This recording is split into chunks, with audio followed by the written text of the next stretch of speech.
Creativity is often romanticized.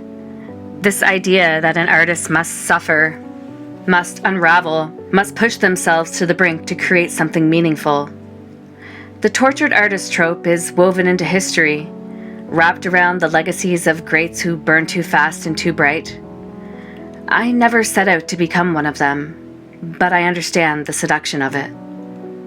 Because for all the ways my art heals, there are moments when it becomes an escape that isn't healthy. When the process isn't just about revisiting memories, but about retreating from reality entirely. Whiskey and art go hand in hand in the stories we tell ourselves. A dimly lit room, a drink in one hand, a pen or a paintbrush in the other. We glorify the mess, the chaos, as if drowning in it makes the work more real. And sometimes it does feel that way. A few drinks in, the thoughts, they come easier. The self-doubt quiets, the inner critic that tells me the work isn't good enough, that I'm not good enough, fades into the background. There's a freedom in it, a temporary permission to feel everything all at once without hesitation. But the problem with using substances as a creative fuel is that they don't just open the door, they remove it entirely. The lines between creativity and destruction blur, and when the high wears off, when the whiskey bottle is empty, the art remains, but so does the dependency. Cannabis has been another crutch, another key to unlocking the vivid, immersive world in my mind. It softens the edges, stretches time, allows me to sink deeper into the art, into the process, into the daydreams that have always been my safe haven. But sometimes that escape swallows me whole.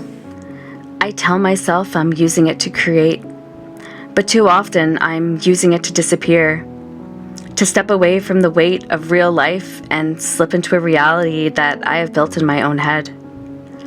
The high makes it easier to drift, to let the hours slip away without resistance. But the problem with floating is that eventually you have to come back down.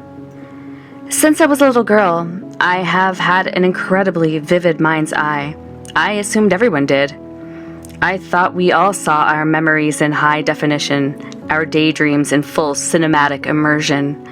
I only later learned that this isn't the case, that some people's minds are blank slates when they close their eyes, that aphantasia exists, that not everyone escapes into their imagination the way I do. For me, daydreaming is as immersive as a film, as intoxicating as a drug. I can live entire alternate realities in my head, perfect the words I'll never say, rewrite the stories that didn't go the way I wanted them to. It's a gift, a powerful tool for creativity, but it is also a trap. There are days when I get lost in it, slipping into a world I control rather than facing the one I don't. Hours pass and I realize I haven't moved, haven't eaten, haven't spoken a word to anyone outside of my own mind.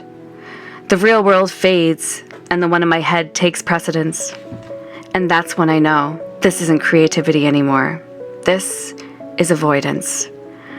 Art has always been my therapy, my way of processing the past, of making sense of my emotions. But there is a fine line between using art to heal and using it to hide, between diving into creativity and drowning in it. I have seen the danger of leaning too far into the escape, of convincing myself that the suffering makes the art better. It doesn't. The best work doesn't come from the bottom of a bottle, or the haze of smoke, or the isolation of a daydream that stretches too long.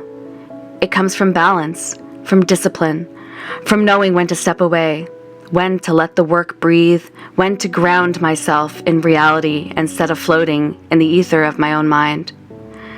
I still walk that line. Some days I lose myself, but I am learning to find my way back, because art should be a way to understand myself, not a way to disappear from myself. And that is the hardest lesson of all.